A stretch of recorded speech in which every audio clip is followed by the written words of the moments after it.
नमस्कार, मैं doctor Khushboo Verma, academic counsellor IGNOU, assistant professor university of Lucknow. आज हम यहाँ बीएमटीसी 131 पाठ्यक्रम के कलन विषय के बारे में डिस्कशन करने जा रहे हैं, जिसका 5वां खंड है समाकलन। इस खंड की पहली इकाई है, जो 17वीं इकाई है, समाकलन का परिचय। तो सबसे पहला टॉपिक ये है जिसके बारे में हम डिस्कशन करने जा रहे हैं, समाकलन का परिचय। तो इस इकाई का उद्देश्य ये है कि इस इकाई को अध्ययन करने के बाद हम क्लोज इंटरवल एबी के विभाजन के बारे में, उस पे परिभाषित कुछ सरल फलनों के बारे में, उसके लोअर एंड अपर समाकलनों के बारे में और निश्चित समाकलन के बारे में क्या होता है इसके बारे में जानकारी प्राप्त करेंगे। कलन की कुछ इम्पॉर्टेंट प्रमेय है, उनका के बारे में, उनका स्टेटमेंट क्या है, उनका उपयोग क्या है, इसके बारे में जान पाएंगे।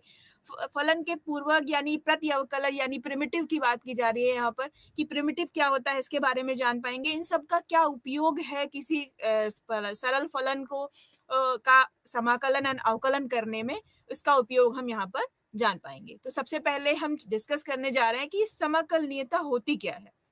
सपोज हमारे पास एक प्रॉब्लम है कि अर्धवृत्त हमें दिया गया है, हमें कहा जा रहा है इसका क्षेत्रफल निकालिए।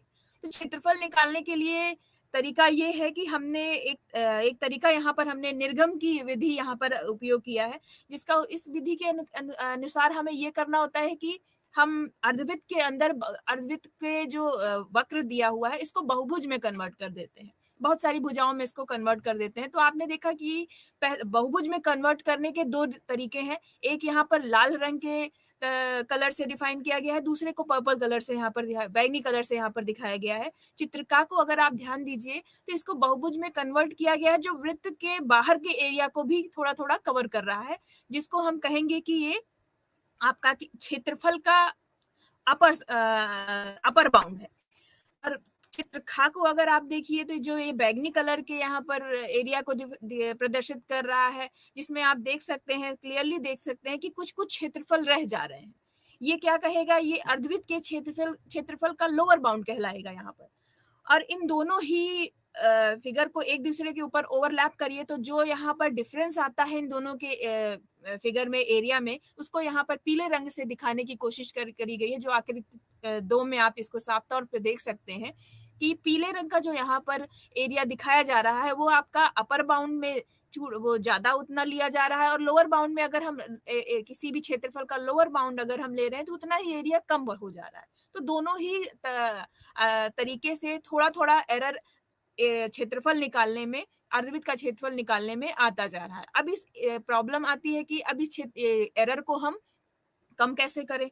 इसको कम करने का तरीका यही है कि आप जो बहुभुज की भुजाएं यहाँ पर ली है, पहले बहुभुज में यहाँ पर अर्धवृत्त में 4 भुजाएं ली है, इस बहुभुज के संख्याओं को बढ़ाते जाइए। और आपने आकृति 2 में नीचे के फिगर में आप इस चीज को साफ तौर पे देख सकते हैं कि जैसे जैसे हम बहुभुज के भुजाओं को बढ़ाते जा रहे हैं, पीले रंग का उपयोग इस आकृति को प्रदर्शित करने के लिए कम होता जा रहा है, जो एरर है वो कम होता जा रहा है, और हमें सटीक रेड कलर भी कम होता जा रहा है, बैगनी कलर बढ़ता हुआ जा रहा है, और ये धीरे धीरे जैसे ही भुजाओं को आप बढ़ाते जाएंगे हमें अर्धवृत्त के रूप में एक अप्रोक्सीमेट एक आंसर, सटीक आंसर मिलता जाएगा। तो ये है निर्गम की विधि की तरीके का यूज करके अर्धवृत्त का क्षेत्रफल निकालने का एक तरीका है ये। ठीक है, तो यहाँ पर आपने क्या उपयोग किया, क्षेत्रफल के अपर बाउंड का उपयोग किया, क्षेत्रफल के लोअर बाउंड का उपयोग किया, और इन दोनों के उपयोग में जो एरर आई उस एरर को कम करने के लिए आपने भुजाओं की संख्या को बढ़ाना शुरू किया। तो इसके बारे में भी और डिटेल में हम जानते हैं, वो देखिए कैसे। तो सबसे पहले हमें जो जानना है वो क्या है, ऊपरी और निम्न योग होता क्या है। इसको डिफाइन करने के लिए हम पार्टीशन के बारे में जानेंगे। पार्टीशन कुछ भी नहीं है, अभी आपने देखा कि भुजाओं की संख्या को बढ़ाया हमने, यही चीज है पार्टीशन को। अब हम इंटरवल में कैसे हम क्या करेंगे, कैसे उसका उपयोग करेंगे, तो वो देखिए। मान लीजिए हमारे पास एक नेचुरल नंबर n है जिसका मान ग्रेटर और इक्वल टू 1 हम स्टार्टिंग से लेकर चल रहे हैं, और एक क्लोज इंटरवल यानी एक ए बी इंटरवल हमने लिया है। इंटरवल क्या होगा, जो हमारा रियल लाइन का सबसेट, प्रॉपर सबसेट यहाँ पर लिया गया है। इसमें हम कुछ बिंदुओं को इंगित करते हैं जो x0 से शुरू होकर xn पे खत्म होगी। अब ये x0 से शुरू हो रही है, इनमें दो मानों को हम फिक्स कर देते हैं कि x0 की वैल्यू हमेशा a है और xn की वैल्यू यहाँ पर b है। इन बिटवीन जितने भी नंबर हमने x1 से लेकर xn-1 लिया है, इनमें आपस में रिलेशन इन बिंदुओं में ये होगा कि x0 की वैल्यू लेस होगी x1 से, स्ट्रिक्टली लेस देन होगी x1 से, x1 स्ट्रिक्टली लेस देन होगा x2 से, और अप टू xn-1 तक इस तरह से वो डिफाइन होगा। तो अब हम इन बिंदुओं का अगर एक समुच्चय बनाएं तो इन जो समुच्चय, ये जो समुच्चय है, ये समुच्चय हमारा पार्टीशन कहलाता है क्लोज इंटरवल ए बी का। ये जो पार्टीशन है, अब आप समझ सकते हैं कि मैंने सिर्फ बिंदुओं की बात की है, तो ये पार्टीशन का जो है यूनिक नहीं होता, आप एक से ज्यादा पार्टीशन बता सकते हैं, जो कि अभी उदाहरण में आपको मैं इसका एग्जांपल दूंगी कि आप एक से एक इंटरवल के एक से ज्यादा पार्टीशन आप बता सकते हैं। यहाँ पर सिर्फ मुझे बिंदुओं को इंगित करना है, वो बिंदुओं में बस आपस में रिलेशन ये होना चाहिए कि वो असेंडिंग ऑर्डर में होने चाहिए। और इसको हम डिफाइन कैसे, रिप्रेजेंट कैसे करते हैं, तो एक कैपिटल P लिया गया है ब्रैकेट में क्लोज इंटरवल ए बी, जो रिप्रेजेंट कर रहा है कि ये एक पार्टीशन है किसका, क्लोज इंटरवल ए बी का। अब एग्जाम्पल देखिए, एक एग्जाम्पल आपको दिखाया गया है कि 0 से 2 इंटरवल लिया गया है, क्लोज इंटरवल लिया गया है, और इसका पार्टीशन यहाँ पर 0, 1/4, 3/4, 5/4 और 2 लिया गया है। यानी यहाँ x0 की वैल्यू 0 है और xn यानी कि x5 की x4 की वैल्यू यहाँ पर लास्ट पॉइंट 2 है। तो जो बॉर्डर पॉइंट होंगे वो x0 और xn फिक्स हो जाते हैं। इन बिटवीन आप पॉइंट एक से ज्यादा जितने भी आप लिखना चाहें आप ले सकते हैं। तो ये एक पार्टीशन P1 है। इसी समय मैं आपको अगर दूसरा एग्जांपल बताना चाहूँ P2 पार्टीशन, तो आप ले सकते हैं कि x0 ले लिया, इसके बाद 1 ले लिया, 3/2 ले लिया एंड फिर 2 ले लिया। तो ये एक ऐसा पार्टीशन है जिसमें सिर्फ 4 एलिमेंट थे। और भी ज्यादा आप क्या करेंगे, 1/8 लिया, 1/4 लिया, और इस तरह से आप 1/2 करते हुए आप आगे बढ़ाते जा सकते हैं। तो अब मैंने अभी आपको बताया कि किसी भी क्लोज इंटरवल का पार्टीशन यूनिक नहीं होता, एक से ज्यादा पार्टीशन हो सकते हैं उस इंटरवल के। अब हम आगे बढ़ते हैं, lower and upper sum define करना है हमें। उसको डिफाइन करने से पहले इसमें यूज करने वाली जो की पॉइंट है आपका, ये del I M, small M और कैपिटल एम क्या होंगे उसके बारे में जानते हैं। तो मान लीजिए हमारे पास कोई फंक्शन एफ है जो कि क्लोज इंटरवल ए बी पर डिफाइंड है, और वो real close interval A B से रियल नंबर सेट आर पर डिफाइंड है। कौन कौन परिबद्ध फलन है, यानी कि बाउंडेड फंक्शन है ये। अब इस पर एक पार्टीशन हमने पी लिया जो कि ए से लेकर बी तक, x0 से लेकर xn तक की तरह से डिफाइन किया गया है, जो कि प्रॉपर सबसेट होगा एक क्लोज इंटरवल ए बी का। यहाँ पर हमने आई डिफाइन किया है जो कि हमने 1 से लेकर n तक का लिया है। इस रिस्पेक्ट में डेल आई यहाँ पर क्या रिप्रेजेंट कर रहा है, वो इंटरवल की लेंथ को रिप्रेजेंट कर रहा है, किसी भी इंटरवल की लेंथ को। डेल 1 का मतलब ये हुआ कि वो इंटरवल x1 से लेकर x0 के बीच के डिस्टेंस क्या है। तो डेल आई को यहाँ एक जनरल फॉर्मेट में रिप्रेजेंट किया गया है कि xi-1।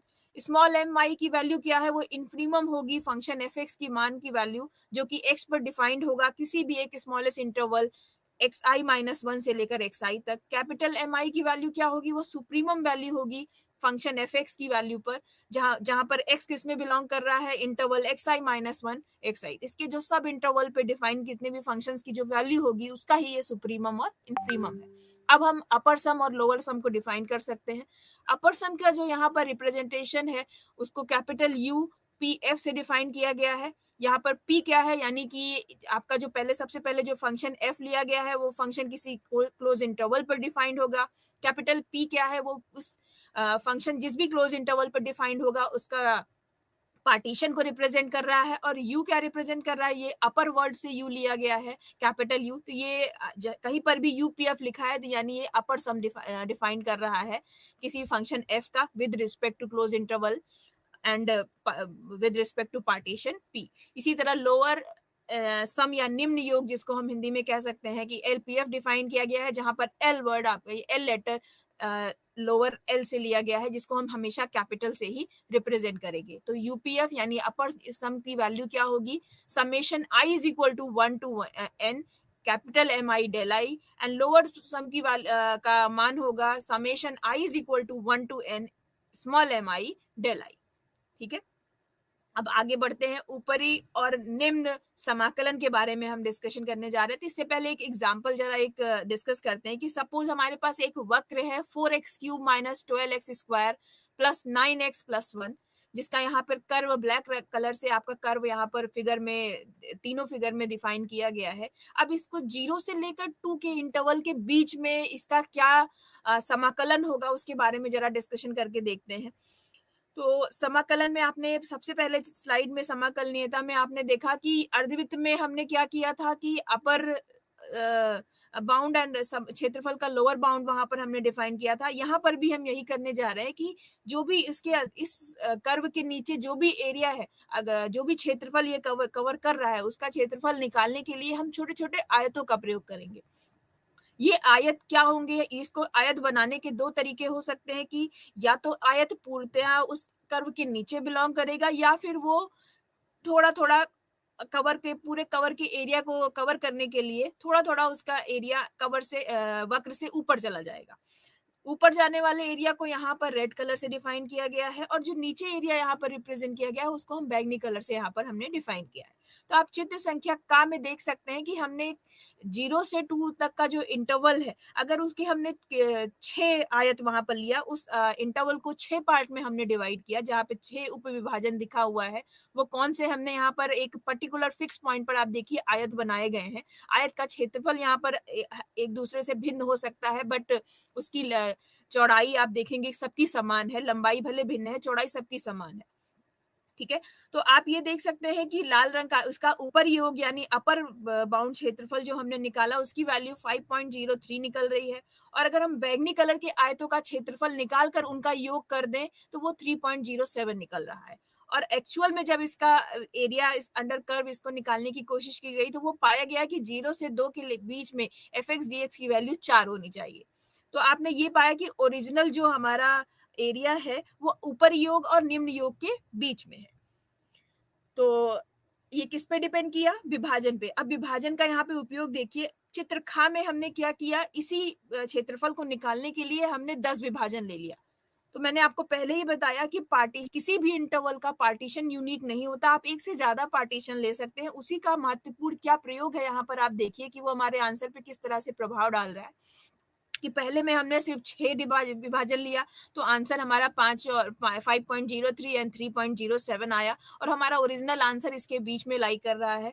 दूसरे में जब हमने 10 विभाजन लिया तो हमारा ऊपर योग 4.65 आया और निम्न योग 3.04 आया, जो कि ओरिजिनल 4 के काफी करीब है। इसके बाद हमने क्या किया, 0 से 2 इंटरवल को हमने 20 उपविभाजन में उसको कन्वर्ट कर दिया, जो कि आप चित्र संख्या ग में देख सकते हैं। तो अब आंसर हमारा 4.32 और निम्न योग 3.68 आया। तो आप तीनों को कंपैरिजन करके देख सकते हैं कि जैसे जैसे विभाजनों की संख्या को हम बढ़ा रहे हैं, हमारा ऊपर योग और निम्न योग दोनों ही हमारे जो ओरिजिनल सटीक आंसर है उसके करीब पहुंचता चला जा रहा है। तो आप समझ सकते हैं कि अप्रॉक्स हमें यहाँ पर फिक्स एकदम करेक्ट आंसर के लिए पार्टीशनों की संख्या बढ़ानी होगी। जैसे हम बढ़ाएंगे तो एरर यहाँ पर कम होता जाएगा, टेंस टू 0 होता जाएगा और हमें ओरिजिनल आंसर बहुत आसानी से मिल सकता है।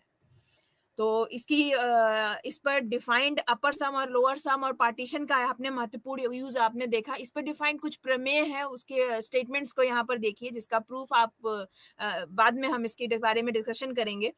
कि मान लीजिए कोई फंक्शन fx है जो बाउंडेड फंक्शन है, क्लोज इंटरवल a b से और r पर डिफाइंड है, और इस पर डिफाइंड पार्टीशन P हमने एक लिया जो कि क्लोज इंटरवल AB का पार्टीशन होगा, जो कि ऑलरेडी हमने डिफाइन किया कि पार्टीशन क्या होता है। स्मॉल m और कैपिटल M की वैल्यू भी आपको लिखी हुई है कि यहाँ पर क्या होगी। तो हम एक इक्वेशन नंबर 11 में एक रिलेशन दे सकते हैं कि अपर सम और लोअर सम में आपस में क्या रिलेशन होगा। आपने पिछले स्लाइड में देखा कि ऊपर योग और निम्न योग की जो वैल्यू है, ऊपर योग की वैल्यू हमेशा ही निम्न योग से ज्यादा रही है।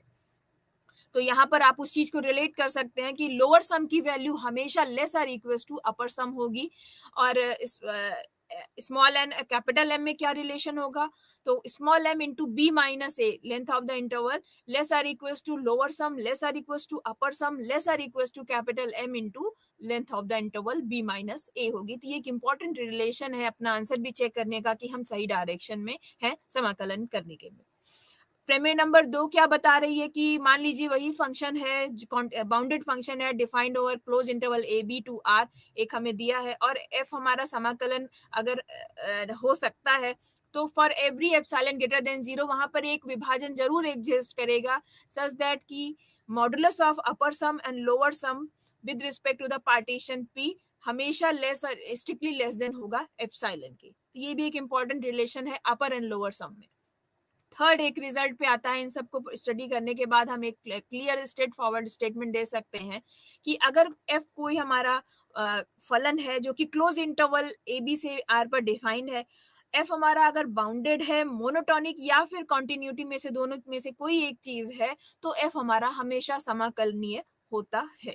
तो हमें सिर्फ दो चीज चेक करनी है कि फंक्शन हमारा बाउंडेड और मोनोटोनिक या बाउंडेड प्लस कॉन्टिन्यूटी कॉन्टिन्यूअस है या नहीं। अगर ऐसा है तो फंक्शन हम डायरेक्ट स्टेटमेंट दे सकते हैं कि फंक्शन हमारा समाकलनीय होगा।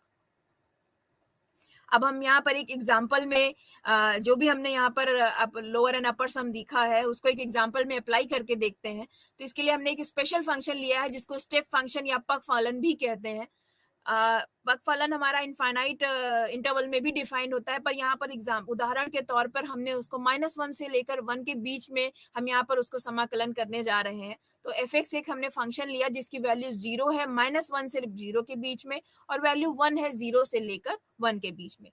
अब हमें इसका समाकलन यहाँ पर करना है, अपर सम एंड लोअर सम की वैल्यू निकालनी है। तो सबसे पहले हम क्या करेंगे, -1 से लेके 1 इंटरवल जो भी कुछ दिया हुआ है हम इसका पार्टीशन करेंगे।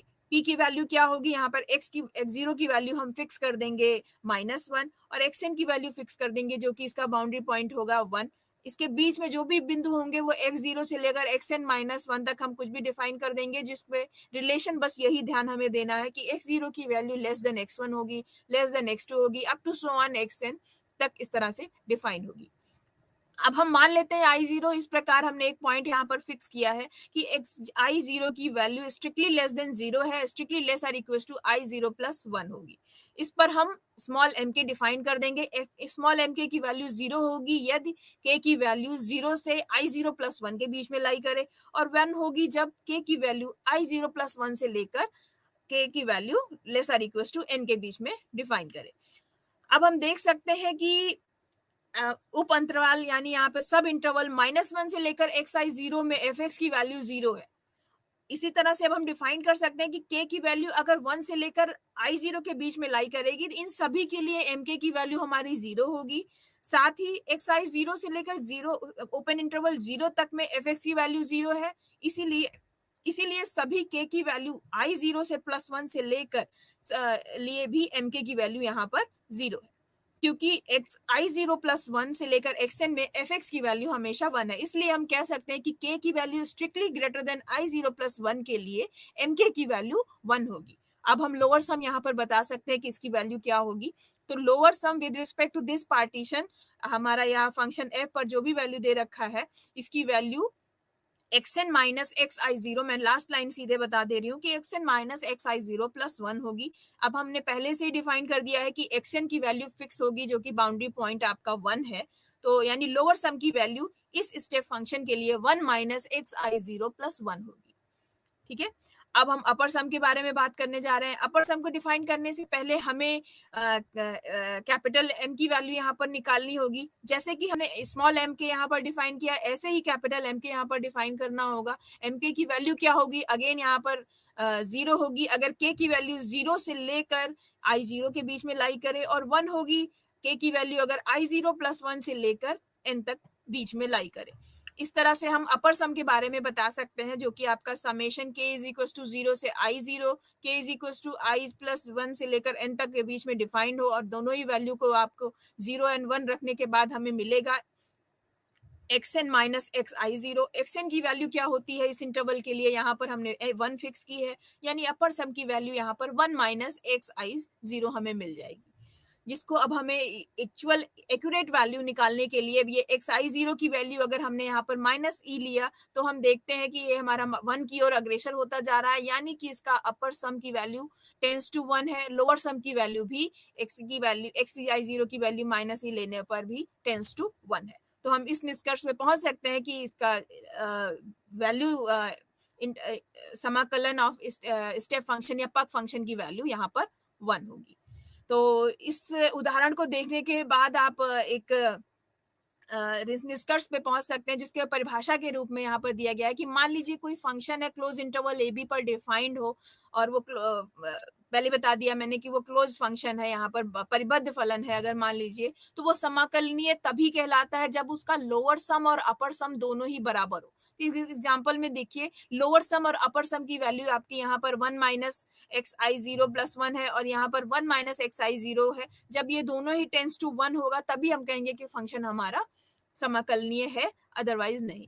तो लोअर सम की वैल्यू निकालेंगे, अपर सम की वैल्यू निकालेंगे, दोनों ही वैल्यू सेम होनी चाहिए।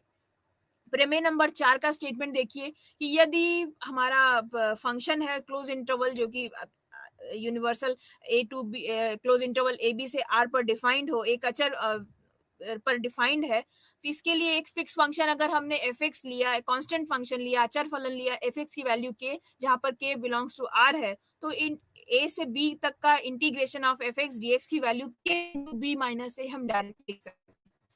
इसी तरह दूसरे प्रमेय का खास स्टेटमेंट क्या है, यदि एफ कोई वास्तविक मान का एक रियल फंक्शन है जो कि ए सी क्लोज इंटरवल ए सी तथा सी बी दोनों पर परिभाषित है और समाकलनीय है, तो अगर हमें इससे इस इंटरवल को ए टू सी जो सी पर ब्रेक हुआ है यहाँ पर और सी टू बी पर डिफाइन करना है, close interval a to b direct पर इसका समाकलन पूछा जा रहा है, तो हम डायरेक्ट लिख सकते हैं कि a to B F x D x की value a to c f x D x plus c to B F x D x के बराबर होगा। यानी अगर उन दोनों का सेपरेट हमें अगर समाकलन पता है तो उन दोनों की वैल्यू को हम जोड़ करके इंटरवल अगर ए टू बी पर हमें निकालना है तो हम डायरेक्ट लिख सकते हैं कि वो वैल्यू भी यहाँ पर सेम होगी। इसी तरह समाकलनों का बीजगणितीय नियम भी यहाँ पर देखिए कि सपोज अगर f1 f2 दो फंक्शन है defined over same close interval A be defined है इस तरह से, और a1 a2 दो पॉइंट है रियल नंबर सेट में r में, तो a टू बी डायरेक्ट मैं यहाँ रिजल्ट आपको इक्वेशन नंबर 15 के बारे में बता रही हूँ कि आप लिख सकते हैं कि a to b a1 f1 plus a2 f2 f dx की वैल्यू कांस्टेंट a1 आपका इंटीग्रेशन से बाहर निकल आएगा, a1 into A to b f1 dx plus a2 into A to b f2 dx। यानी अगर सेपरेट फंक्शन का हमें समाकलन पता है तो हम बस कांस्टेंट वैल्यू को मल्टीप्लाई करेंगे, इससे हमें फंक्शन के योग के बाद जो समाकलन करना होगा वो इसकी वैल्यू और दोनों की वैल्यू कॉन्साइड करेगी, दोनों की वैल्यू हमेशा सेम रहेगी। परिभाषा नंबर 5 ये आपका सबसे इंपॉर्टेंट प्रिमिटिव पे पूर्वक पे डिफाइन किया गया है कि सपोज ए बी एक इंटरवल है जहां पर ए और बी में रिलेशन ये है कि ए लेस देन बी है और एफ और कैपिटल एफ दो हमारे पास रियल फंक्शन है और इन दोनों को हम प्रति स्मॉल एफ का कैपिटल एफ को प्रति अवकलज तब कहेंगे जब ये लिस्ट वाइज ये तीनों फंक्शन को तीनों नियमों को फॉलो करेगा, जिसमें पहला नियम ये है कि फलन कैपिटल एफ अंतराल एफ ए बी में अवकलनीय होना चाहिए, क्लोज इंटर ए बी पे कॉन्टिन्यूअस होना चाहिए, और क्लोज इंटरवल ए बी पे आपका जो फंक्शन स्मॉल एफ लिया गया है ये भी कॉन्टिन्यूअस होना चाहिए, तथा सभी x belongs to open interval A b के लिए कैपिटल एफ का फर्स्ट डिफरेंशिएशन की वैल्यू स्मॉल एफ एक्स के बराबर होनी चाहिए। अगर ये तीनों नियम कैपिटल एफ और एफ स्मॉल एफ फॉलो करते हैं तो हम कहेंगे कि capital F function small f function का पूर्वक है। सपोज अब इस पर एक प्रमेय भी दी गई है कि सपोज हमारे पास एफ कोई फंक्शन है और इसके दो प्रतिअवकलज हैं, दो पूर्वक दिए गए हैं एफ एंड जी, ठीक है। अगर ये दो एफ जी इसके पूर्वक है तो एफ एक्स की वैल्यू हमेशा जी एक्स प्लस सी के फॉर्मेट में, एफ एक्स को हम जी एक्स प्लस सी के फॉर्मेट में लिख सकते हैं, या आप ऐसे कह सकते हैं कि अगर एफ एक्स आपका स्मॉल एफ का प्रिमिटिव या पूर्वक है तो F x plus T C यानी कि सी कोई कांस्टेंट वैल्यू अगर उसमें हम ऐड कर दें तो ये भी उसका प्रिमिटिव कहलाएगा। तो सिर्फ यही एक लाइन यहाँ पर बताने की जरूरत बताई जा रही है एफ एक्स एंड जी के फॉर्मेट में कि अगर एफ एक्स आपका कैपिटल एफ एक्स प्रिमिटिव है तो एफ एक्स प्लस सी यहाँ पर कांस्टेंट वैल्यू है, यानी कोई भी हम कांस्टेंट वैल्यू अगर इसकी फंक्शन में ऐड कर देंगे तो जो भी हमें रिजल्टेंट फंक्शन मिलेगा वो भी आपका प्रिमिटिव ही कहलाएगा, ओरिजिनल फंक्शन स्मॉल एफ का। ये जो भी एफ पूर्वक प्रिमिटिव फंक्शन है, इन फंक्शनों को अगर सेट पे हम संबंधित नियम को अगर सत्यापित करें तो ये देखेंगे कि ये जो भी हमारे फंक्शन मिलता है ये फंक्शन हमारा तुल्यता का नियम यानी इक्विवेलेंस रिलेशन को भी सेटिस्फाई करता है, जो कि प्रमेय नंबर 6 का स्टेटमेंट है। आगे बढ़ते हैं।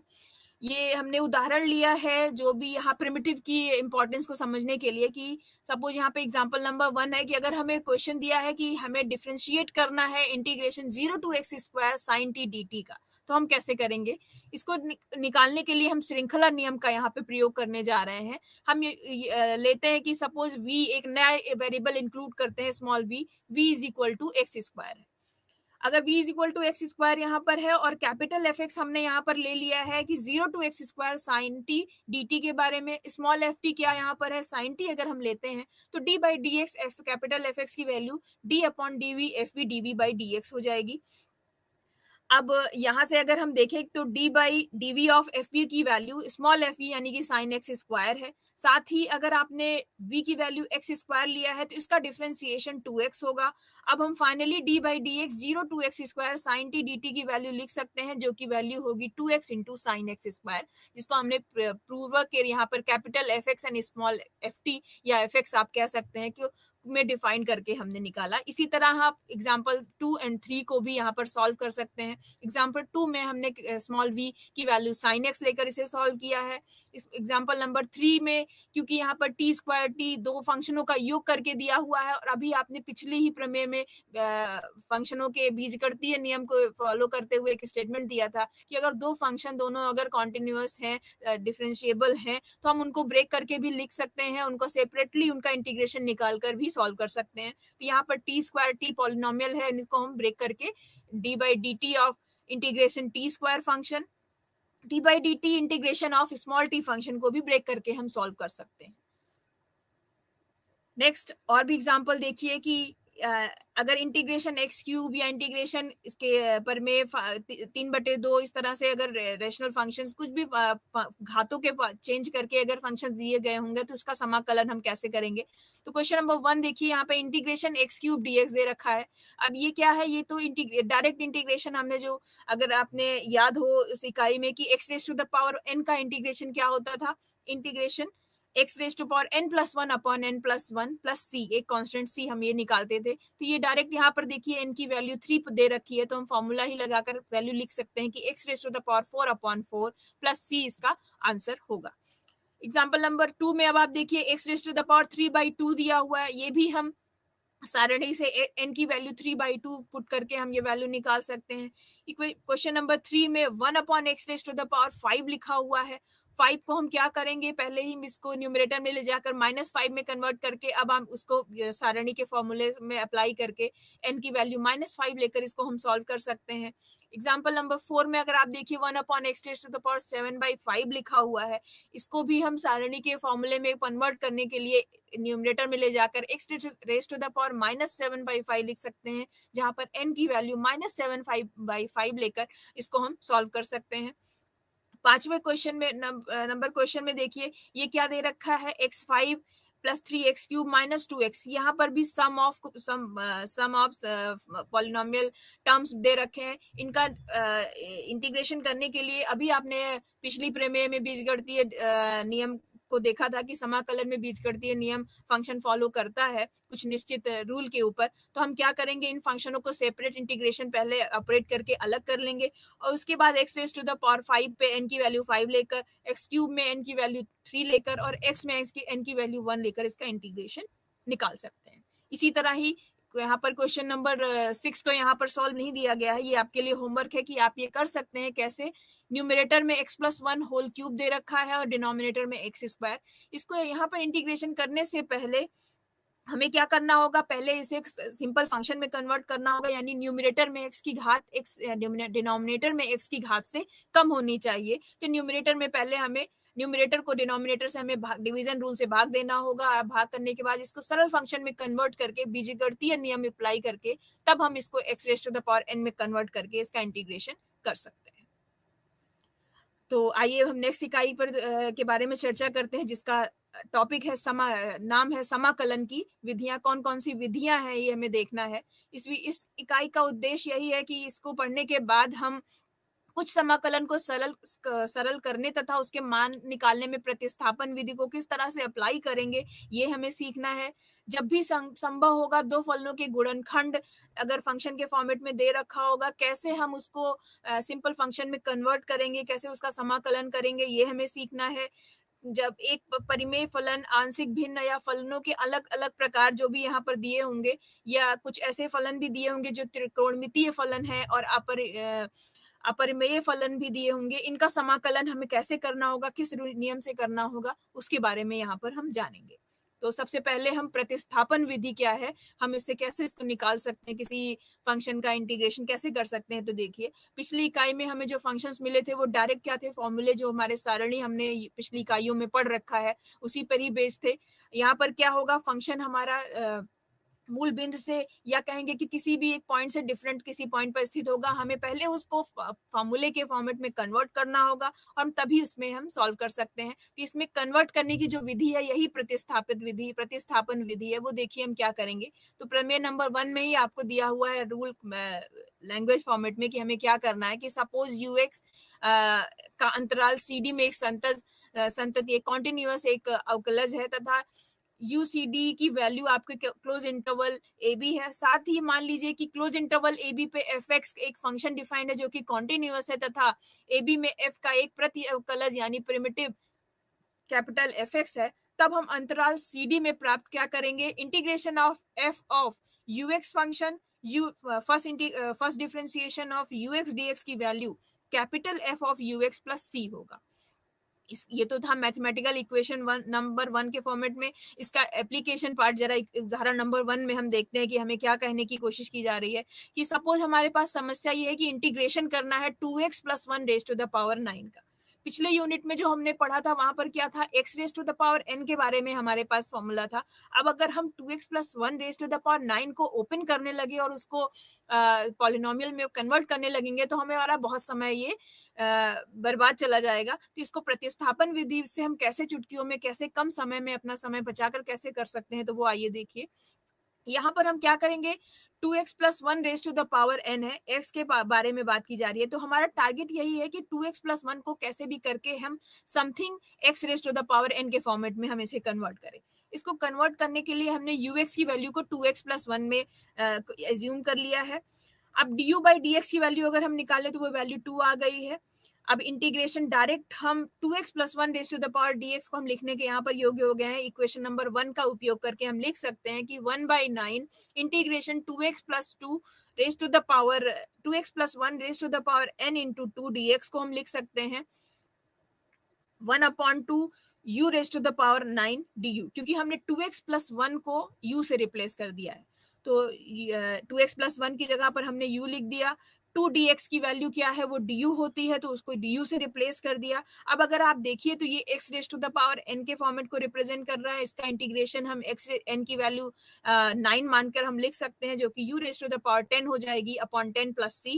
अब फाइनली आंसर लिखने में क्योंकि हमारा क्वेश्चन x के फॉर्मेट में था, u के फॉर्मेट में नहीं, तो u को हम फाइनल आंसर लिखते समय रिप्लेस कर देंगे। तो integration 2x + 1 raise to the power 9 dx की value 2x + 1 raise to the power 10 upon 10 + c मिल जाएगी। इसी तरह integration sin ax + b dx की वैल्यू cot ax + b की वैल्यू हमें निकालनी होगी। अब क्योंकि इंटीग्रेशन sin x की वैल्यू हमें पता है, बट ax + b निकालने के लिए हमें क्या करना होगा, तो प्रतिस्थापन रूल से हम u की वैल्यू ax + b एज्यूम करके हम इसे सॉल्व कर सकते हैं, जैसा कि यहाँ पर सॉल्व किया गया है। अब बाकी नेक्स्ट आगे स्टेप पे पढ़ते हैं कि कभी कभी त्रिकोणमिति की जो आइडेंटिटीज दे रखी होती हैं, sin x² cos² = 1, sec² की वैल्यू 1 + tan² थीटा, ये बहुत अच्छा रोल अदा करती हैं समाकलन को करने के लिए, उसके फंक्शंस को सरल करने के लिए। जैसे कि अब नेक्स्ट एग्जांपल में ही आप देखिए कि यहाँ पर हमें समाकलन करने को दिया गया है integration sin 3x cos 4x dx की वैल्यू को। अब क्योंकि अभी तक हमने जो इंटीग्रेशन रूल में पढ़ा वो sin x का पढ़ा है या फिर cos x का पढ़ा है, दोनों के मल्टीप्लिकेशन को हम कैसे निकालें, तो इसका आप देखते हैं कि इक्वेशन नंबर 10 आप देखिए कि sin a cos b की वैल्यू क्या होती है, आइडेंटिटी क्या है, 1/2 sin a + b + sin a - b। अगर इसका की वैल्यू a की वैल्यू 3x और b की वैल्यू cos bx में b की वैल्यू 4x हम फिक्स कर दें, तो sin 3x cos 4x की value 1/2 sin 3x + 4x plus sin 3x - 4x के फॉर्मेट में कन्वर्ट हो जाएगी। फाइनली मुझे 1/2 sin 7x - sin x मिल जाएगा। और इसका इंटीग्रेशन निकालने के लिए हम sin 7x का इंटीग्रेशन निकालने के लिए आप प्रतिस्थापन विधि का उपयोग कर सकते हैं, और sin x का इंटीग्रेशन cos x होता है, वो हम डायरेक्ट ही यहाँ पर लिख सकते हैं। तो इसी तरह क्वेश्चन नंबर 2, 3, 4 को हम सॉल्व कर सकते हैं। अब हम खंडशः समाकलन के बारे में डिस्कशन करने जा रहे हैं कि सपोज फंक्शन कुछ ऐसे दिए हो, दो दो अलग अलग फंक्शनों का गुणनखंड के फॉर्मेट में फंक्शन दे रखा हो, और फंक्शन ऐसे हैं जिनका हम जो त्रिकोणमिति आइडेंटिटी दे रखी है उनसे भी हम उनको ब्रेक नहीं कर पा रहे हैं, अलग सरल नहीं कर पा रहे हैं, तो कैसा होगा, किस तरह से सॉल्व कर पाएंगे, तो वो देखिए। तो दो फलनों के गुणनफल का समाकलन का जो यहाँ पर रूल दिया गया है उसका तरीका यही है कि सब D by d x of u x और वी एक्स अगर दो फंक्शन है, इसका डिफरेंशिएशन क्या होगा, पहले तो डिफरेंशिएशन लिखा हुआ है, इसको सॉल्व करने के बाद इक्वेशन नंबर 21 में आपको इसका इंटीग्रेशन एक फॉर्मूला दिया गया है कि integration of u x into d by d x v x D x की value u x into v x minus integration v x into d by d x u x into d x है, जो कि आपने देखा कि ये निकला कहाँ से है, differentiation of multiplication of two function से ही के फॉर्मूले से ही निकला है।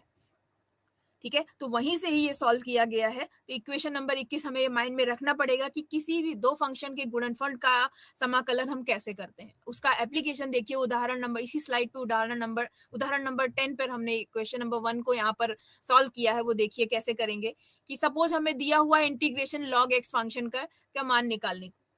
अब इंटीग्रेशन लॉग एक्स का अगर मान हमें लॉग मॉड एक्स का मान निकालने को यहाँ पर कहा गया है, सपोज अगर हमें इसकी वैल्यू नहीं पता है तो हम क्या करेंगे, दूसरा फंक्शन यहाँ इसको कन्वर्ट करने के लिए इनटू वन एक दूसरा फंक्शन एज्यूम कर लेंगे, एक कांस्टेंट फंक्शन वन, कि एक यू एक्स आपका यहाँ पर लॉग एक्स है एंड दूसरा वी एक्स फंक्शन यहाँ पर वन है। इक्वेशन नंबर 21 का उपयोग करके इसको ओपन करेंगे। ओपन करने के बाद जो आपको यहाँ पर आंसर मिलता है कि integration of log x d x की value x log x minus integration d x है, जिसको सॉल्व करने पर x log x minus x plus c हमें आंसर मिला।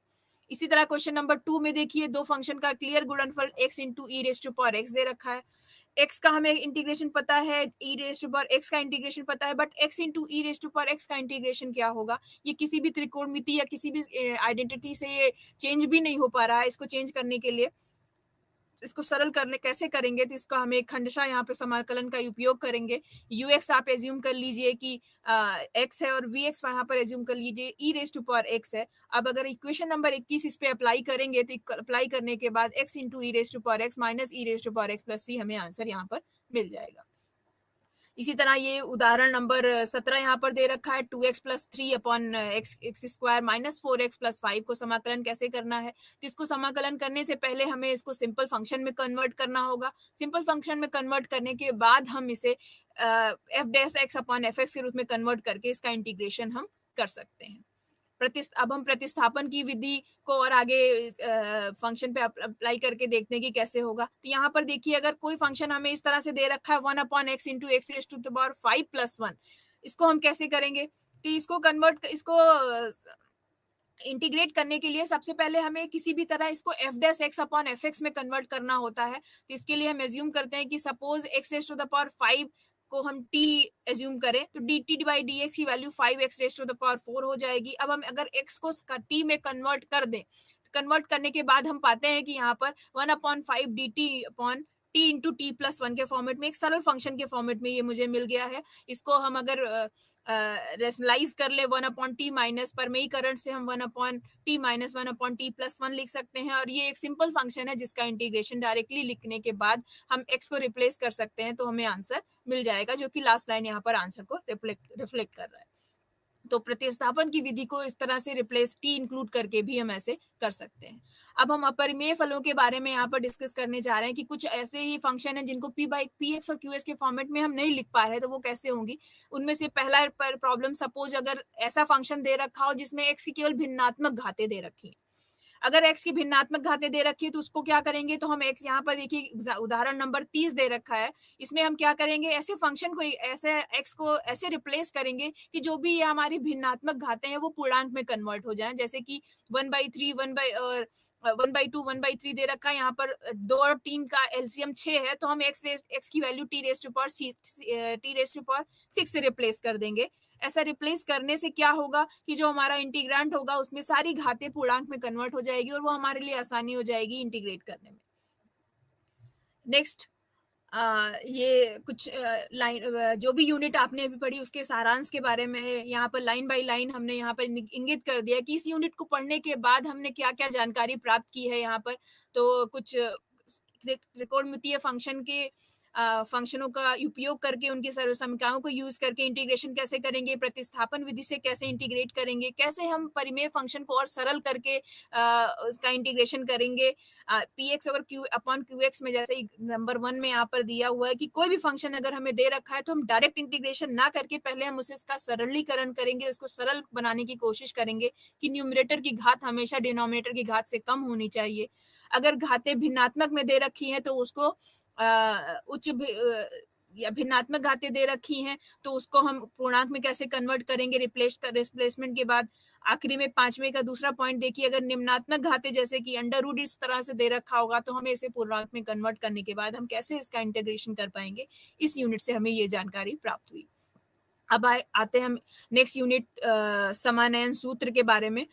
समानयन सूत्र में हमें ऐसे फंक्शंस मिलेंगे जिसमें साइन एक त्रिकोणमिति या फलनों का जो पावर होगा वो n के फॉर्मेट में एक पूर्णांक n पर आश्रित होगा कि वो क्या होगा।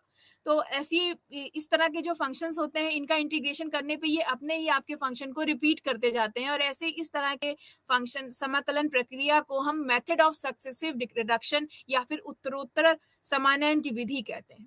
इसमें क्या होगा कि हमें इसका इंटीग्रेशन निकालने के लिए हमें एक रूल डिफाइन करना होगा। वो रूल कैसे बनेगा वो देखिए।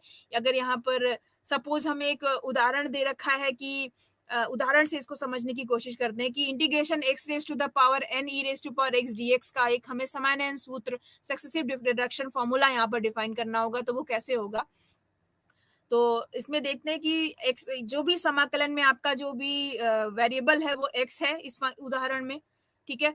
x उदाहरण है, x की घातांक पे यहाँ पर n दे रखी है। मान लीजिए in is equal to integration x raise to the power n e raise to power x dx है। अब इसका पहला अगर फलन, अगर इस x को अगर हम x raise to the power n को पहला फलन और e raise to power x को दूसरा फलन मानकर इक्वेशन नंबर 21 में जैसा डिफाइंड था वहां पर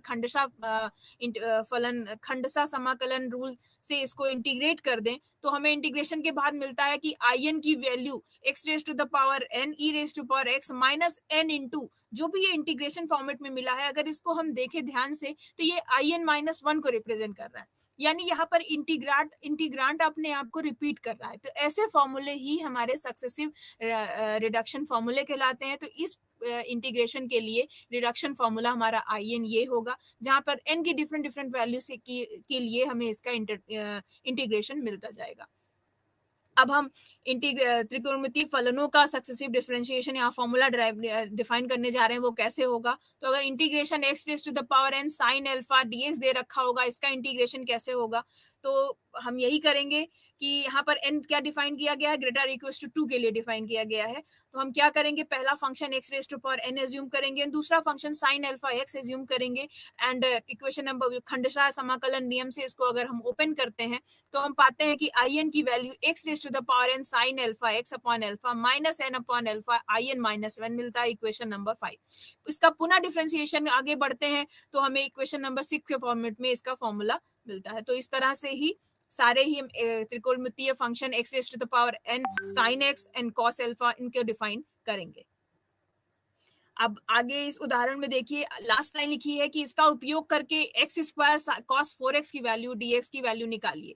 यानी कि हमें क्या कह रहा है कि n की वैल्यू 2 और अल्फा की वैल्यू 4 रिप्लेस करने के बाद इसका डिफरेंशिएशन इंटीग्रेशन हमें यहाँ पर निकालना है। तो जो भी फॉर्मूला हम डिराइव करेंगे उसमें n की वैल्यू 2 से और अल्फा की वैल्यू 4 से रिप्लेस करके हम निकाल सकते हैं।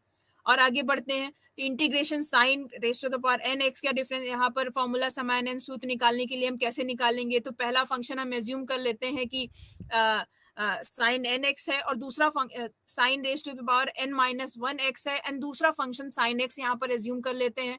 और इस फॉर्मूले पे अगर एज्यूम करके यू एक्स की value sine n minus 1 x and v x की वैल्यू साइन एक्स का अगर हम एज्यूम करके इंटीग्रेशन इक्वेशन नंबर 21 यानी कि खंडशः समाकलन रूल से अगर इसको ओपन करते हैं तो हमें एक फॉर्मूला मिलता है in की वैल्यू।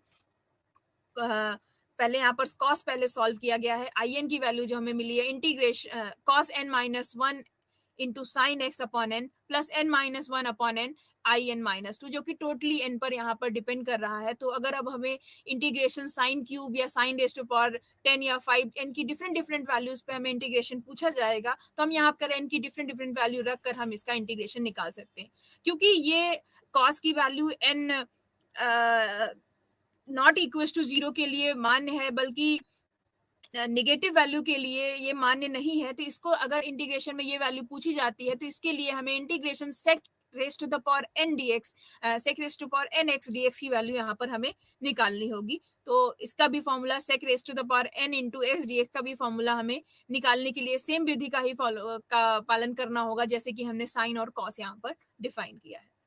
टेन और सेक का भी यहाँ पर एक्सप्लेनेशन आपके सामने दिया हुआ है कि टेन को करने के लिए भी tan x into tan n minus one में कन्वर्ट करके हम इसको यू एक्स की value tan x and v x की value tan n minus one x में कन्वर्ट करके हम इसे सॉल्व कर सकते हैं। इक्वेशन नंबर 14 में इसके देखिए आपका फॉर्मूला सामने रिफ्लेक्ट कर रहा है। इसी तरह sine raise to the power m x और cos raise to the power n x, अगर यहाँ पर दो यहाँ पर वेरिएबल दो यहाँ पर प्राचल m और n निकल कर आ गए हैं जिस पर ये इंटीग्रांट हमारा डिपेंड कर रहा है, तो इसका हम रिडक्शन फार्मूला कैसे हम यहाँ पर सक्सेसिव रिडक्शन फार्मूला हम कैसे डिफाइन करेंगे, तो उस चीज को देखिए यहाँ पर कि इसका इंटीग्रांट, क्योंकि यहाँ पर m और n दो वेरिएबल है, तो हम क्या करेंगे, इससे आई एन से जो रिप्रेजेंट करते थे अब वो हमारा आई एम एन हो जाएगा, यानी कि integration of sine m x raise to the power m x cos raise to the power n x D x की value I into I m n के बराबर होगी। दिया हुआ है खंडशा रूल से अगर इसको हम ओपन करेंगे तो हमें आईएमएन की वैल्यू इक्वेशन नंबर 17, 18, 19 के फॉर्मेट में यहाँ पर दिया हुआ है कि इस तरह से हमें फॉर्मूला मिल जाएगा। अब हम m की और n की डिफरेंट वैल्यूज पर हम इसका इंटीग्रेशन वैल्यू यहाँ पर निकाल सकते हैं कि वो वैल्यू क्या होगी। अलग तरह का फंक्शन की e raise to power a x into sine raise to power n x का कैसे हम समाकलन करेंगे। इस तरह का जब चार घाती एक फलन की घात और एक चार घातांकीय फलन आपस में कुछ का मल्टीप्लिकेशन अगर दे रखा हो तो हम कैसे इस पे सक्सेसिव डिफरेंशिएशन करेंगे। इस इंटीग्रांट में भी आपने देखा कि n इन्वॉल्व है, इसको भी निकालने के लिए हम successive differentiation formula method of successive reduction फार्मूले का ही यहाँ पर उपयोग करेंगे। इस फंक्शन को u x and v x हमें दो फंक्शन के यहाँ पर फॉर्मेट में इसे रिप्रेजेंट करना होगा। तो सपोज अगर इसका इंटीग्रांट एल एन से रिप्रेजेंट कर रहे हैं, इसको इंटीग्रांट एल एन है तो और पहला function u x e raise to power a x and दूसरा फंक्शन से इसको विभाजित करने पर एल एन की जो वैल्यू हमें मिलेगी यहाँ पर आपको वो दिख रही है कि 1/a e raise to power a x sine n x minus n upon a integration e raise to power a x sine n minus one x into cos x के फॉर्मेट में यहाँ पर दिख रही है।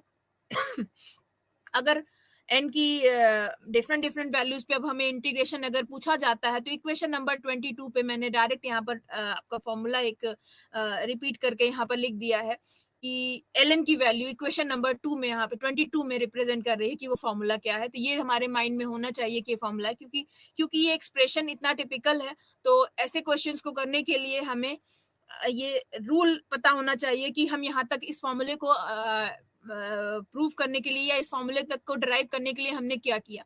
तो हमने सिर्फ खंडसा जो इक्वेशन पिछली इकाई में खंडसा समाकलन रूल जो भी था हम उसी को अप्लाई करते गए और हम तब तक अप्लाई करेंगे जब तक ही राइट साइड में हमारा इंटीग्रांट एल एन या एल एन माइनस वन या एन माइनस टू के फॉर्मेट में वो कन्वर्ट है, वहां से इंटीग्रेशन हटकर वो पूरा फंक्शन प्लस समथिंग एल के फॉर्मेट में क्यों ना कन्वर्ट हो जाए। तो तब तक हमें ये करना होगा। तो कुछ स्टेप्स के बाद हमें यहाँ इक्वेशन नंबर 22 का हमें एक फॉर्मूला मिला जो ln माइनस टू और ln पर डिपेंड करता है, तो इसकी रिस्पेक्ट में हम इसका इंटीग्रेशन कर सकते हैं। तो ये इस यूनिट का सारांश यही है कि इस यूनिट को पढ़ने के बाद आप ऐसे फंक्शंस का इंटीग्रेशन कर सकते हैं जो जिनकी वैल्यू स्मॉल n पर डिपेंड करती है। तो इक्वेशन नंबर 1 से लेकर 6, 7 आप 8 तक आप देख सकते हैं कि डिफरेंट फंक्शन, कुछ स्पेशल फंक्शंस का इंटीग्रेशन यहाँ पर दिया हुआ है। पहले में तो x raise to the power n into e raise to power x, दूसरे में त्रिकोणमितीय फंक्शन का अगर n पावर हो, तीसरे चौथे में अगर वो कॉस tan और sec का n पावर हो तो हम कैसे निकाल सकते हैं, छठे में सातवें में आपने देखा कि अगर दो त्रिकोणमितीय फंक्शन के डिफरेंट डिफरेंट पावर है, आपस में मल्टीप्लिकेशन है, तो उनका हम रिडक्शन फॉर्मूला कैसे निकालेंगे। एंड लास्ट में अगर किसी त्रिकोणमितीय फंक्शन में कोई चार घातांकीय फंक्शन अगर का मल्टीप्लिकेशन हो, तो हम किस इसका इंटीग्रेशन कैसे निकाल पाएंगे।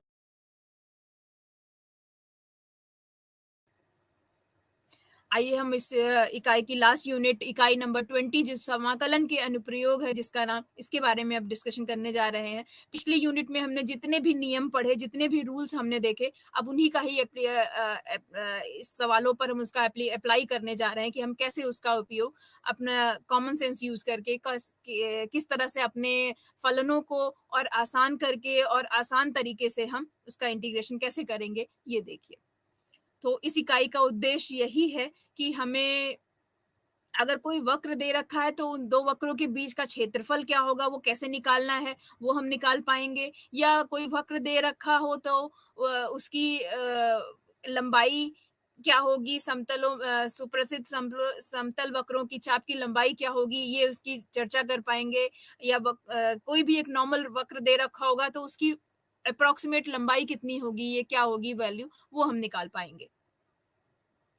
तो सबसे पहले यहाँ पर अगर डिफरेंट डिफरेंट वक्र दे रखे होंगे तो उसकी लंबाई का फॉर्मूला क्या होगा, जो कि इंटीग्रेशन या डिफरेंशिएशन पे डिपेंड कर रहा है। तो यहाँ पर एक टेबल फॉर्मेट सारणीबद्ध तरीके से यहाँ पर दिया हुआ है, वो देखिए क्या है कि सपोज अगर वक्र का समीकरण y is equal to F x एक सिंपल फॉर्मेट में दे रखा होगा, तो ऐसे वक्र की जो लंबाई होगी वो इंटीग्रेशन a टू b, अगर वो फंक्शन हमारा क्लोज इंटरवल ए बी या ए बी पर डिफाइंड हो तो इस केस में वो उस वक्र की लंबाई क्या होगी, integration a to b under root 1 plus F dash first derivative of function f x का होल स्क्वायर dx के बराबर होगी।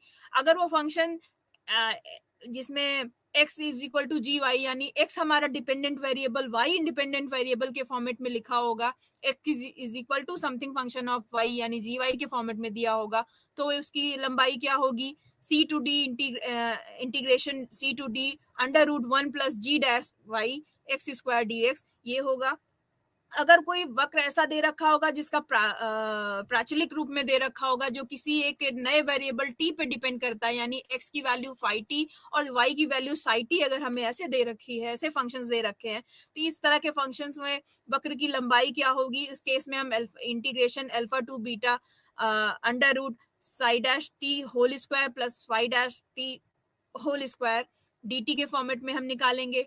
और लास्ट में अगर वो ध्रुवीय रूप में कोई वक्र दे रखा हो, आर थीटा कोई फंक्शन दे रखा हो जो आर थीटा के फॉर्मेट में डिफाइंड हो, तो इसका फॉर्मूला क्या होगा, alpha to beta under root F theta whole square plus F dash theta whole square D theta. ये फॉर्मूले भी कैसे आए हैं इसके बारे में भी जानकारी आप क्वेश्चन करते हुए ही मैं आपको हिंट दूंगी कि कैसे मिला, कि वो आप देखिएगा। तो सबसे पहले एक वक्र के अंतर्गत क्षेत्रफल निकालना है, वो हमें कैसे निकालना है वो आपने सबसे पहली स्लाइड अगर आप रिकॉल करिए तो इसी आज ही जो हमने डिस्कशन किया कि हमने निर्गम विधि से हमने एक आज एक अर्धवृत्त के क्षेत्रफल की निकालने की कोशिश की थी, तो उसी को हम और आगे बढ़ाते हैं। देखिए एक एग्जाम्पल से अब हम क्षेत्रफल के बारे में समझने की कोशिश करते हैं कि सपोज हमारे पास यहाँ पर एक वक्र दे रखा है x minus two x plus one. अब इनके प्रतिच्छेद बिंदुओं के बारे में अगर हम डिस्कस करें कि एक्स एक्सिस पे कहाँ कहाँ के कट करते हैं, तो आप देख रहे हैं कि -1 पे कट करता है, x इज इक्वल टू 0 और 2, इसके तीन रूट हैं -1 0 और 2, तो इन तीनों पर ही ये चित्र संख्या 1 पर आप क्लियर देख सकते हैं कि ये कट कर रहा है यहाँ पर।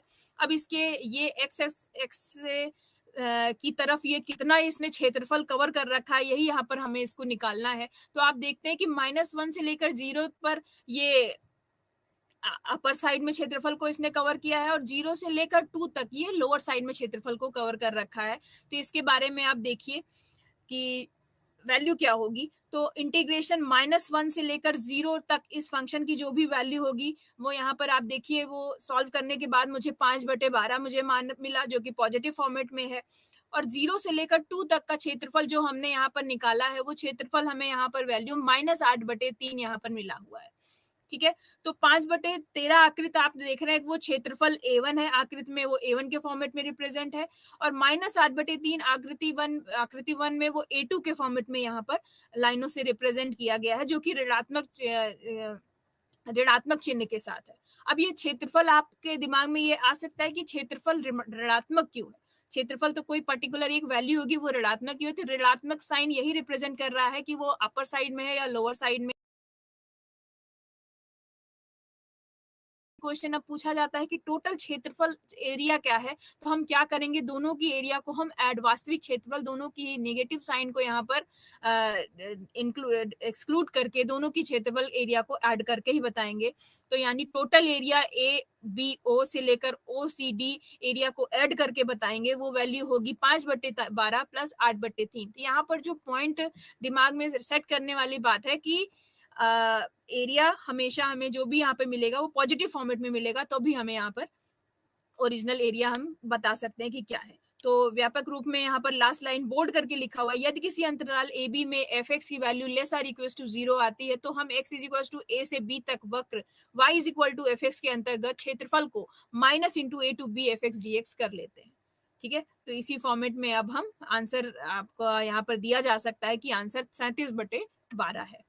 नेक्स्ट यहाँ पर एग्जाम्पल देखिए, एक्स इज इक्वल टू -1 से लेकर 2 तक के वक्रों के बीच एक्स -1 से लेकर 2 के बीच के इंटरवल में वक्र y is equal to 2x X square and y is equal to 2 - x के बीच जितना क्षेत्रफल आता है उसके बारे में यहाँ पर हमें डिस्कशन करना है। तो सबसे पहले हम इसको ग्राफिकल मेथड से प्लॉट करेंगे कि क्या है। तो यहाँ पर आपने लाइन से छाया आकृति नंबर 6 में तिरछी लाइनों से आपने देखा है कि किस एरिया को किस सी से ए बी डी से लेकर सी तक के क्लोज एरिया के बारे में हम यहाँ पर डिस्कस करने जा रहे हैं। इस एरिया को निकालने के लिए सबसे पहले हम इसके प्रतिच्छेद बिंदुओं को निकालना पड़ेगा कि किस किस पॉइंट पर एक्स एक्सिस को और आपस में कट कर रही है। तो सॉल्व करने के बाद हम पाते हैं कि एक्स इज इक्वल टू -1 और 2 पर ये एक दूसरे को प्रतिच्छेद कर रहा है। ठीक है, अब इंटरवल हम देखते हैं कि इंटरवल जो हमारा ब्रेक हुआ वो -1 से लेकर 0 पर ब्रेक हो रहा है और 0 से लेकर वो 2 तक का यहाँ पर ब्रेक हो रहा है। तो ऋणात्मक एरिया में -1 से लेकर 0 एंड दूसरे एरिया में 0 से लेकर 2 के बीच में ब्रेक हो रहा है। तो अब टोटल जो हमें एरिया इंटीग्रेशन निकालना है वो -1 से लेकर 2 तक का निकालना है। इंटीग्रेशन निकालने के लिए अब हम क्या करेंगे, उसको हम 2 पार्ट में ब्रेक कर देंगे। जो भी हमारे यहाँ पर अभी पिछले ही नियम को अगर अप्लाई करें तो इंटीग्रेशन -1 to 2 इस फंक्शन को अगर f1 एंड f2 फॉर्मेट में ब्रेक करें तो -1 to 2 f1x minus f2x dx की वैल्यू जो कुछ भी आएगी वही इसका जो एरिया होगा, जो छायाकृत यहाँ पर दिखाया जा रहा है इसका एरिया होगा, जहां पर f1x की वैल्यू हमने फिक्स कर दी है वो 2x एक्स स्क्वायर है और f2x की वैल्यू x माइनस 2। उदाहरण नंबर 6 में देखिए एक हृदयाब या r is equal to a into 1 minus cos theta के फिगर को रिप्रेजेंट कर रहा है। इस एग्जाम्पल को लेने का मोटिव बस यही है कि आप इसमें देख सकते हैं कि जितना एरिया रियल एक्सिस के ऊपर है उतना ही एरिया रियल एक्सिस के नीचे है। तो यहाँ पर सॉल्व करने से पहले आप इस एरिया को निकालने के लिए थोड़ा सा यहाँ पर हम अपना कॉमन सेंस यूज करके कर सकते हैं, अपने काम को थोड़ा आधा कर सकते हैं कि जो एरिया ए से ओ तक अपर साइड में होगा वही एरिया नीचे साइड में है। तो हम क्या करेंगे, एरिया की वैल्यू क्या करेंगे, अपर साइड की वैल्यू निकालेंगे और उसको 2 गुना कर देंगे तो हमें टोटल एरिया यहाँ पर मिल जाएगी। जैसा कि यहाँ पर फॉर्मूले में देखिए कि यहाँ पर दिया हुआ है कि ए की वैल्यू 2 इंटू 0 टू पाई, 0 से 2 पाई ना निकालकर 0 से पाई के बीच में हम निकालेंगे 1/2 r स्क्वायर टी थीटा होगी और इसको 2 गुना करने पर हमें इसका टोटल एरिया मिल जाएगा। तो इस एग्जाम्पल को लेने का मोटिव यही था कि जब कभी अगर एरिया की सिमेट्रिक होगा तो हम उसको क्या करेंगे, जितना भी एरिया हाफ एरिया उसका निकालकर उसका बस हमें 2 गुना करना होगा। यहाँ पर अगर हम कंपेयर करें तो थीटा की वैल्यू 0, आर की वैल्यू 0 और से लेकर थीटा की वैल्यू पाई तथा आर की वैल्यू 2a तक के एरिया को हमें यहाँ पर निकालना है। उसके बाद उसका बस 2 गुना करना है। तो एरिया निकालने के बाद जो आपको यहाँ पर आंसर मिलता है वो 3/2 a स्क्वायर पाई फॉर्मूले का यूज करके हम यहाँ पर निकाल सकते हैं। नेक्स्ट एग्जाम्पल, इस एग्जाम्पल ये एक आपका एस्ट्रॉयड ताराब है, इसको भी लेने का मोटिव क्या है वो यहाँ पर देखिए कि इस एग्जाम्पल में जो छायाकृति आकृति नंबर 16 में जो फिगर दिखाया गया है आप ये देख सकते हैं कि मूल बिंदु के ऊपर जितना भी एरिया है उतना ही एरिया मूल बिंदु के मूल बिंदु नहीं, आप एक्स एक्सिस की बात करिए, एक्स एक्सिस के ऊपर जितना एरिया है उतना ही एरिया एक्स एक्सिस के नीचे है। अब यहाँ इसका मतलब ये हुआ कि पिछले अगर एग्जाम्पल को के थ्रू हम जाएं तो यानी एरिया को बस हमें 2 गुना करना है। और बारीक से अगर जाएं तो अगर इसको हम देखें कि मूल बिंदु से ऊपर भी वाई एक्सिस के अराउंड भी ये फिगर सिमेट्रिक है, यानी कि सिर्फ अगर हम एक प्रथम चतुर्थांश का एरिया अगर हम निकालते हैं और उसका 4 गुना अगर मैं कर दूं तो हमें ये सारे चारों ये एस्ट्रॉइड जितना भी एरिया कवर कर रहा है ये एरिया मुझे पता चल जाएगा। तो बस यही इसका रूल है कि इस एरिया को निकालने के बाद हम इसका 4 गुना करेंगे और हमें टोटल एरिया यहाँ पर मिल जाएगा। नेक्स्ट, समतल की वक्र की लंबाई निकालने का भी जो अभी हमने स्टार्टिंग पहली स्लाइड में टेबल फॉर्मेट में रूल देखा था, तो उसी रूल का ही प्रयोग करके यहाँ पर किसी वक्र की लंबाई कैसे निकालना है वो देखना है। तो उस वक्र की लंबाई निकालने के लिए हम आयतों का प्रयोग करते हैं। छोटे छोटे आयतों से आकृति नंबर 17 से आप देख सकते हैं कि एक छोटे से सर्किल को यहाँ पर दिखाया गया है कि जो भी ये वक्र बनता है वो जितना भी आयतों की संख्या को आप बढ़ाते जाएंगे वो एक समकोण त्रिभुज का रूप ले लेता है। समकोण त्रिभुज के रूप लेने के बाद यहाँ पर हम पाइथागोरस प्रमेय से, जिसकी बेस डेल एक्स और हाइट डेल वाई है, पाइथागोरस प्रमेय से हम इसकी लंबाई निकाल सकते हैं। और वही लंबाई से मैंने इसलिए आपको पहले ही सारणी में हिंट किया था कि इसका फॉर्मूला कैसे निकलेगा वो हम यहाँ पर बता सकते हैं। तो पाइथागोरस प्रमेय को हम यहाँ पर अप्लाई कर रहे हैं तो एक अप्रोक्सीमेट हमें यहाँ पर लेंथ L1 Li की वैल्यू मिल जाती है जो कि ओरिजिनल वैल्यू और अप्रोक्सीमेट वैल्यू के बीच में होगी। इसका उपयोग करके यहाँ पर इक्वेशन नंबर 10 और 11 में जो फॉर्मूला दिया गया है इसी से ही हम वक्र की लंबाई निकाल सकते हैं। तो यहाँ पर ये एग्जांपल दे रखे हैं कुछ जिसका उपयोग करके हम इसकी लंबाइयां निकाल सकते हैं। आप लास्ट ये हृदयाब है, यहाँ पर भी लंबाई निकालने के लिए लंबाई आपने देखा कि सिमेट्री है मूल एक्स एक्सिस के अपर और नीचे, तो पूरी लंबाई निकालने की जगह हम क्या करेंगे, इसका बस 2 गुना कर देंगे। अब इस यूनिट का सारांश यही है कि इस यूनिट के पढ़ने के बाद हम किसी भी जो भी वक्र दे रखा होगा उसका क्षेत्र के बीच में लाई करेगा तब भी, और एक सिंपल एक वक्र के बीच और एक्स एक्सिस के बीच जो क्षेत्रफल होगा वो भी। धन्यवाद।